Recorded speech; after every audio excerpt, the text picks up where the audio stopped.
There is no peace in Ukraine, and in Kharkiv there is little notion of a ceasefire.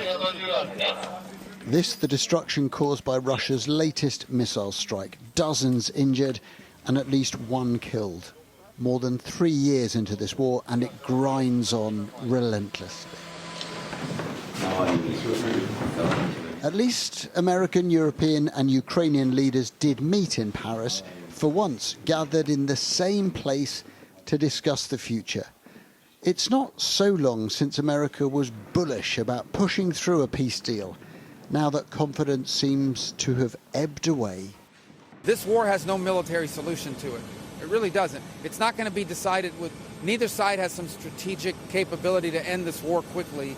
And so what we're talking about here is avoiding thousands and thousands of people from dying over the next year.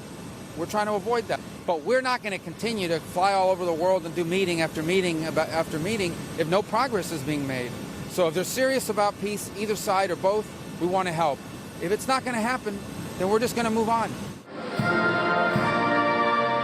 But across Europe, America's vice president was pitching up in Rome, there to meet the Italian Prime Minister, who had herself just flown back from Washington, where she had met President Trump. Now, if all that sounds confusing, well, JD Vance struck a very different note from his own colleagues. The negotiations, I won't prejudge them, but we do feel optimistic that we can hopefully bring this war, this very brutal war, to a close. So who's right? Is a deal close or distant? In Moscow, few clues. Russia says it has stuck to the rules of a very limited ceasefire, which only prevents it from attacking energy infrastructure, but it hints at progress. The Russian Federation adhered to this moratorium, which cannot be said about the Ukrainian side.